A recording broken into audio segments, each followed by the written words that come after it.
کیا ہے، ہماری منزل کون سی ہے، اور وقت کی ان بے رحم موجوں کو ہم کس طرح اپنا ہمنوا بنا سکتے ہیں، یہی آج ہم نے دیکھنا ہے۔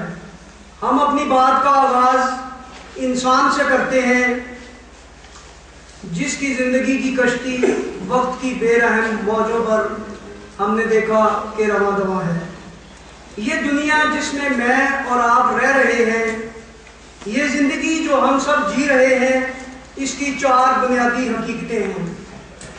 ایک ہمارا خالق ہے، ہم اس کی مخلوق ہیں، ایک یہ دنیا ہے، ایک آخرت ہے، اور ان چاروں چیزوں کا آپس میں گہرا تعلق ہے۔ انسان ان سب سے جڑا ہوا ہے۔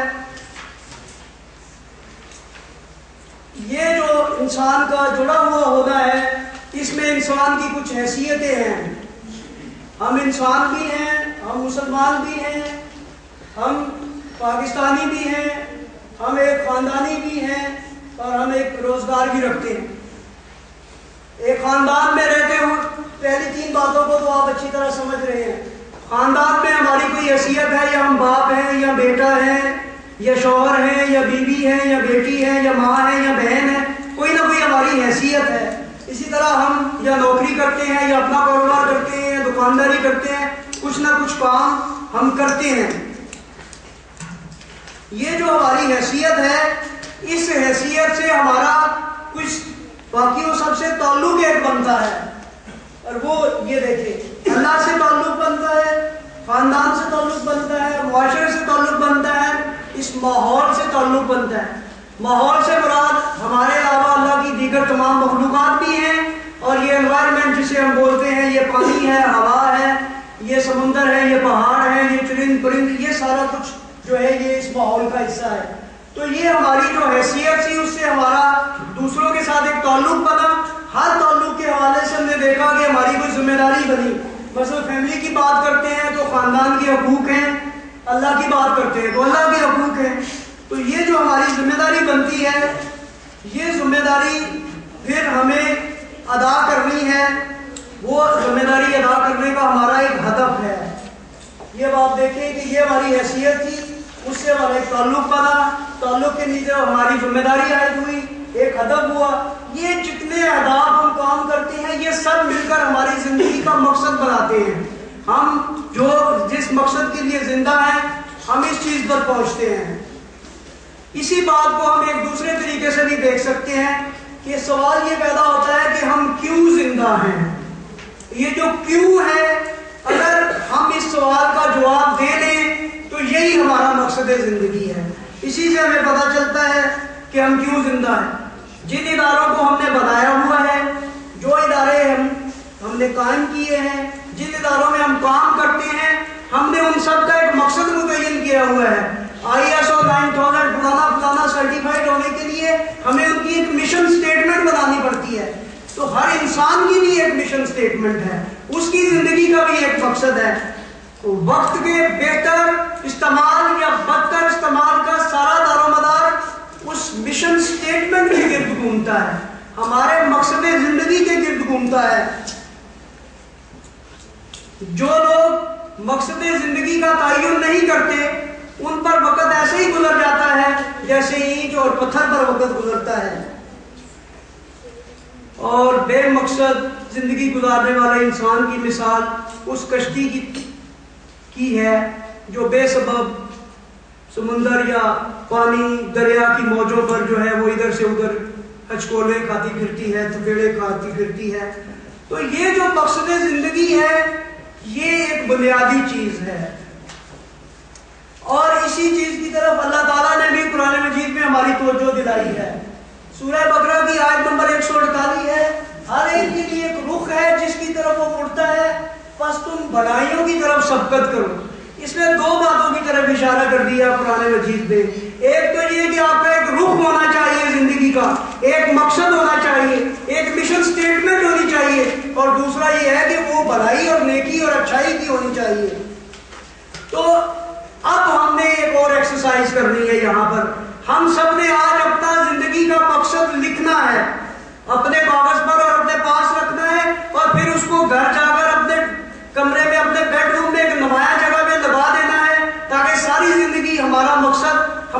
میں رہے. شاید ہم نے پہلے بھی اس مقصد کے بارے میں سوچا ہو, شاید ہم میں سے بہت سو نے اپنا مقصد زندگی بنایا ہو. میں نے جتنی بھی آپ کو باتیں بتائی ہیں, ہم نے دہرائی ہیں, وہ مقصد زندگی تک پہنچنے کے لیے انسان کی حیثیتیں, تعلق, ذمہ داریاں, ہدف, یہ سب مل کر مقصد زندگی بنے گا. تو اس سے قبل کہ آپ اپنا مقصد زندگی اپنے لیے لکھیں, مقصد زندگی لکھتے وقت 3 باتوں کا خیال رکھیے.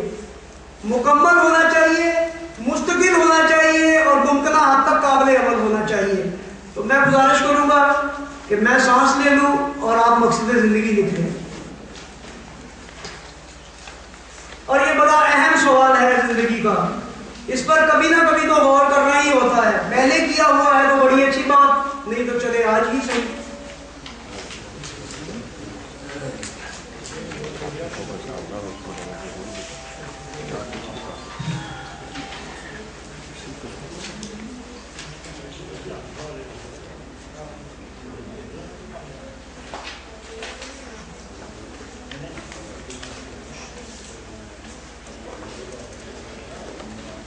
مقصد زندگی یا مشن سٹیٹمنٹ کے بارے میں سیالکوٹ میں بات کرنا اس لیے بہتر اور آسان ہے کہ جہاں رہنے والا ہر فرد یا ادارہ چلا رہا ہے یا کسی ادارے میں کام کر رہا ہے اور اس کی ایک مشن سٹیٹمنٹ طے شدہ ہے, بنی ہوئی ہے. تو ہم نے فٹ بالوں کی مشن سٹیٹمنٹ بنائی ہوئی ہے, کینچیوں کی مشن سٹیٹمنٹ بنائی ہوئی ہے, دیواروں اور فیکٹریوں کی مشن سٹیٹمنٹ بنائی ہوئی ہے. تو ہماری اپنی بھی تو کوئی مشن سٹیٹمنٹ ہونی چاہیے نا. تو آئیے بنائیں.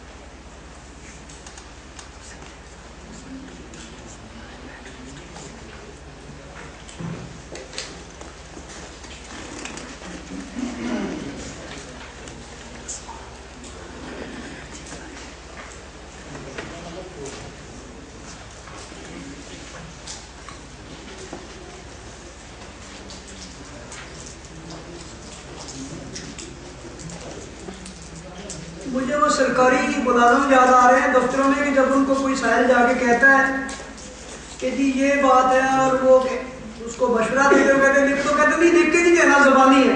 تو آپ مقصد زندگی زیادہ تر لکھنے میں ہچکچاہٹ محسوس کر رہے ہیں کہ پھنس جائیں گے. تو لکھنا تو پڑے گا, ابھی نہیں تو گھر جا کے لکھ لیجیے گا, لیکن یہ فیصلہ کر لیجیے کہ ایک مقصد زندگی بنانا ہے. میں نے اس کو کوالیفائی نہیں کہا کہ آپ دین کا مقصد بنائیں, آپ دنیا کو مقصد بنائیں, آپ کاروبار کو مقصد بنائیں, آپ فلاح و بہبود کو مقصد بنائیں. بھلے یہ ساری باتیں جو اس کے سارے لوازمات ہیں وہ ہم نے تھوڑے سے ڈسکس کر لیے. جو آپ کا جی چاہتا ہے مقصد بنا لے, لیکن بنائیں اسے.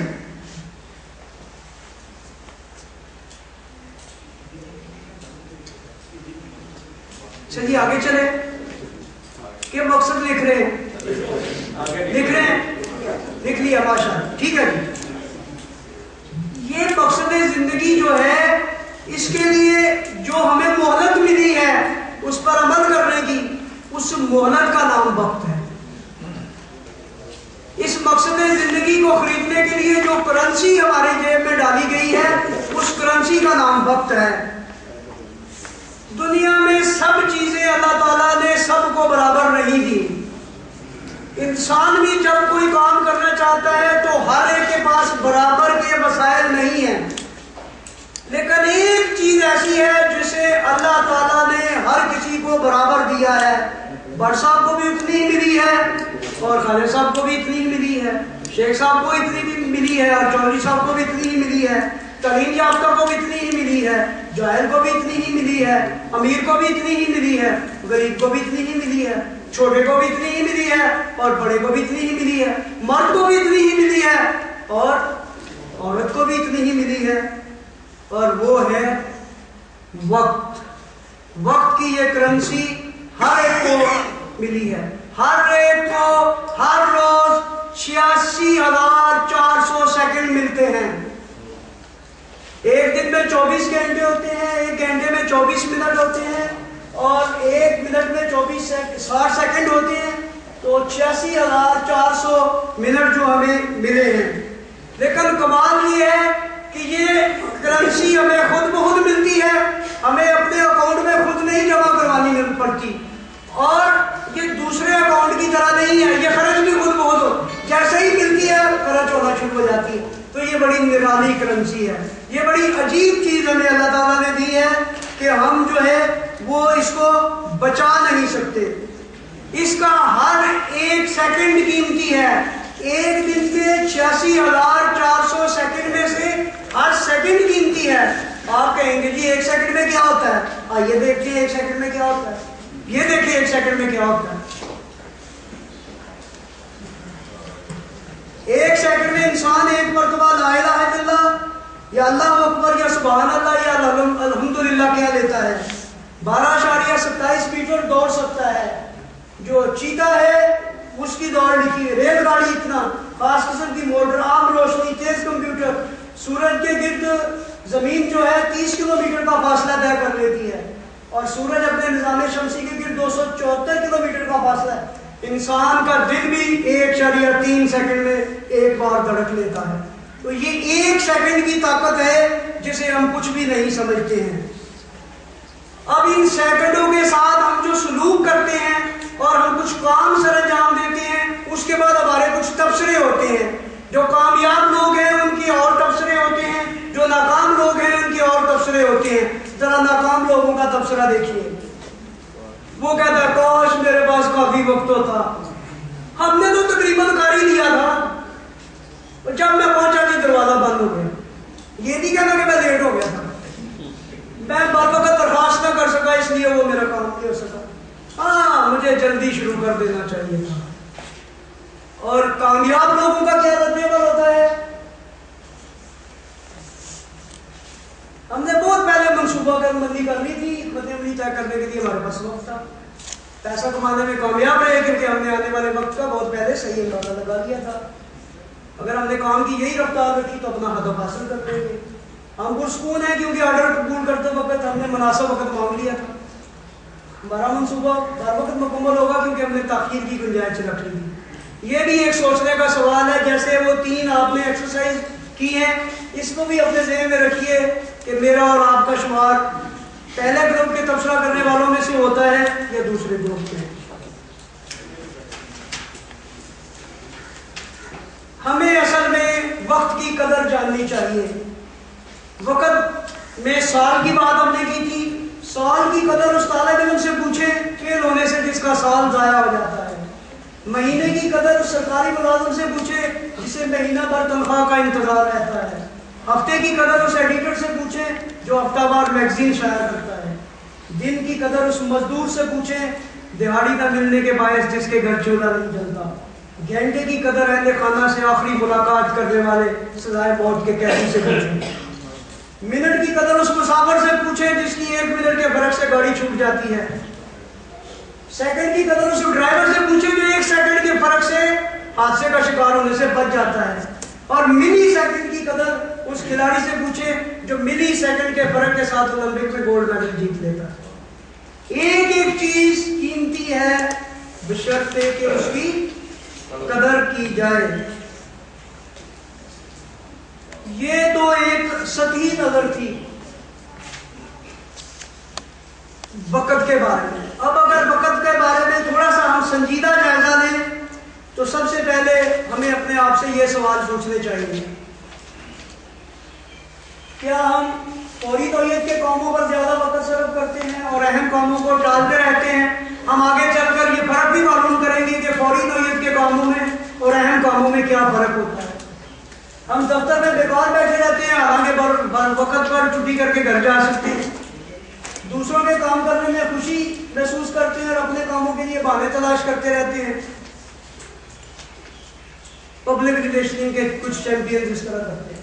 میٹنگوں اور کانفرنسوں میں بہت زیادہ شرکت کرتے ہیں اور اپنے آپ کو تعلقات عامہ کا چیمپئن سمجھتے ہیں.